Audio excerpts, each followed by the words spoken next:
right, week 4 is complete in the Big Ten. Going to go through some results here, and then week 5, look ahead. Obviously, huge win for Rutgers, huge week ahead for Rutgers, but also Big Ten play almost beginning in earnest here, and things really starting to take shape a little bit here in the conference. Wanted to talk about that. So let's start with the results starting on Friday night. Illinois at Nebraska, both teams ranked. Illinois, you got to hand it to Brett Bielema. He knows how to win in the Big Ten, and they went to Nebraska, and they were able to pull it out in overtime. They dominated overtime. Nebraska lost, a game that they really needed to have a special season, so that is a really tough loss for them. But Illinois getting away with a 31-24 victory.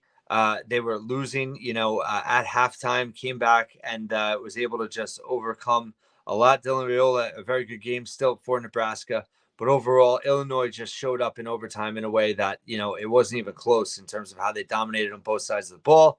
So big win for them in that game, obviously in November for Rutgers. Second to the last game of the season, they come to SHI Stadium. That's looking a lot tougher. That is going to be senior day. So that's good. But Illinois right now is really onto something. They have 2 ranked wins, and they're just a hard-nosed football team and probably mirror Rutgers as much as any other team in the Big Ten.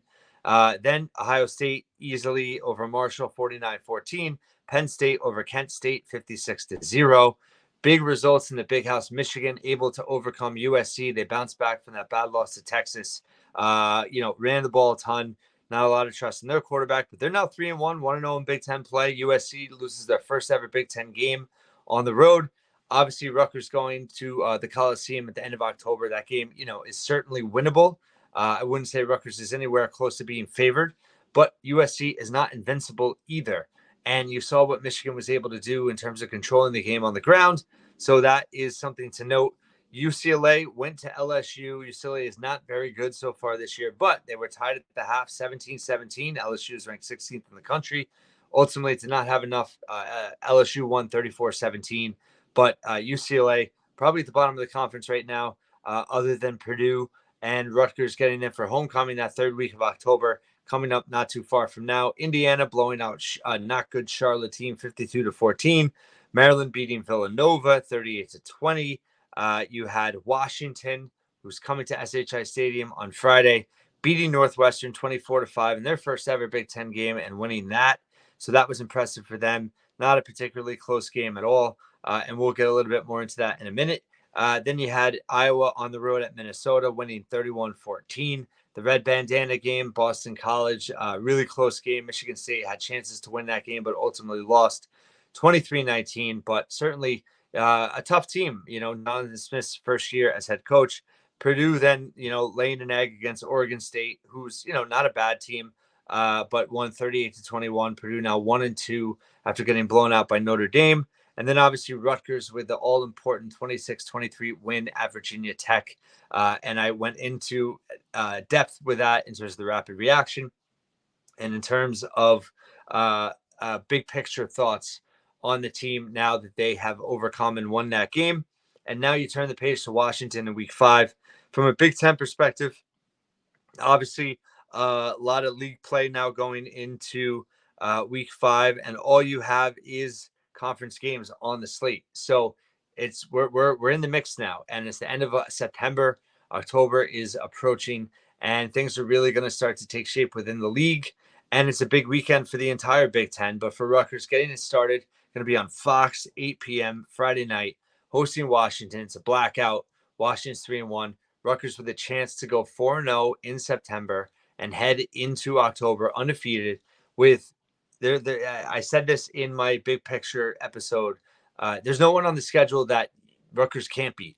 That doesn't mean they're going to win them all. That doesn't mean they can't lose them all. They could. There's a lot of toss-up games, and they were projected before the season to have 9 one-score games, and we saw one that didn't look like it was going to be one on Saturday. But here you go, and it's going to be a task in terms of turning it around in quick, short rest, emotionally, physically. But this is a veteran team, and this is where it has to show up in week 5 against Washington. And what I think is, a critical game to the season, simply in terms of momentum, what a win would do versus a loss in this state of their schedule. You go to Nebraska and you lose. I mean, people would be disappointed, but it's not necessarily a game you expected them to win when you started looking at the schedule. Honestly, Washington's a game that everybody's had high hopes to win the game. And now with a chance to go 4-0, everything's on the table for you there at home. It really is a must win in terms of if you want to have a special season, if you want your ceiling to be as high as possible, you got to win this game. So we'll see what happens. But I think in terms of the offense, how balanced they are right now, it's really encouraging. The defense now with all their key players back, this is going to be certainly a challenge on short rest. But remind you, Washington traveling 3,000 miles for this game. That certainly gives Rutgers a little bit of an edge. And obviously the home crowd should be a tremendous environment at SHI Stadium. So a lot to be excited about. And that will kick things off for the Big Ten. And then on Saturday, September 28th, you have Minnesota at Michigan. So a chance for Michigan to continue some momentum there. Indiana's hosting Maryland. That's a really interesting game. Former old Big Ten East foes, but also what will happen there. Indiana riding high under Kirk Cignetti, 4-0, 1-0 in the Big Ten. Maryland 3-1.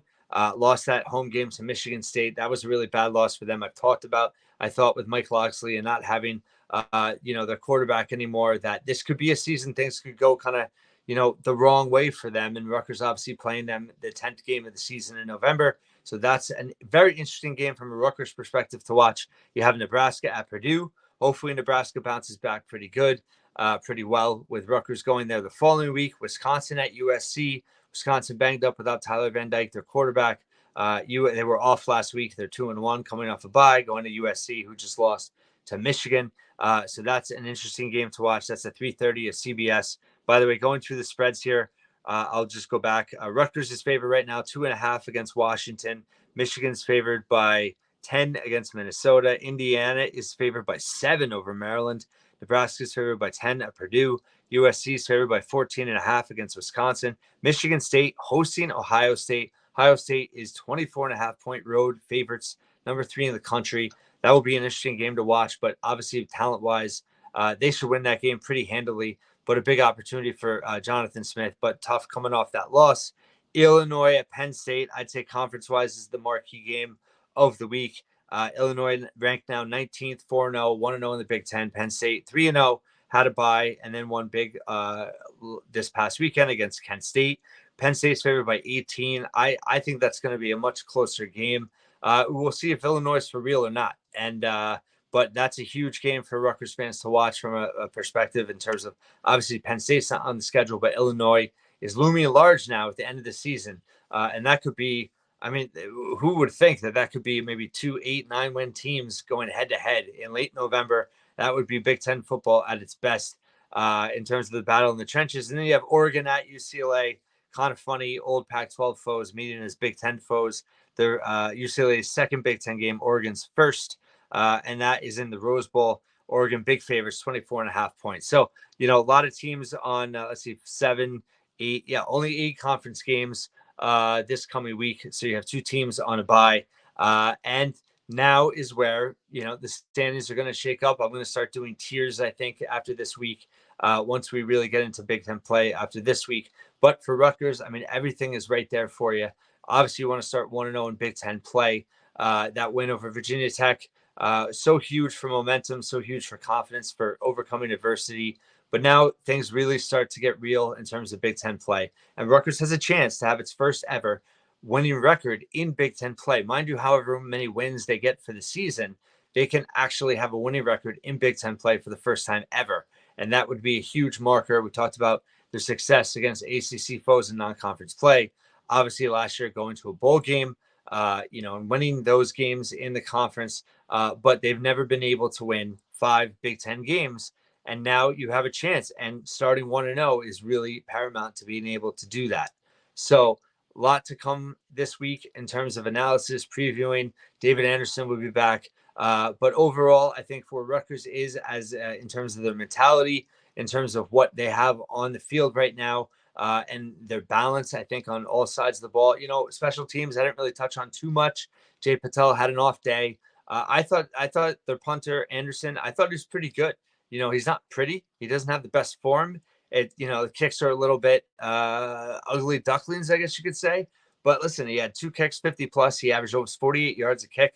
He had one inside the 20. He got the job done on the road. I mean, I thought that was really positive. So I'm excited about what he was able to do just from a punting. You're not going to be Adam Korsak.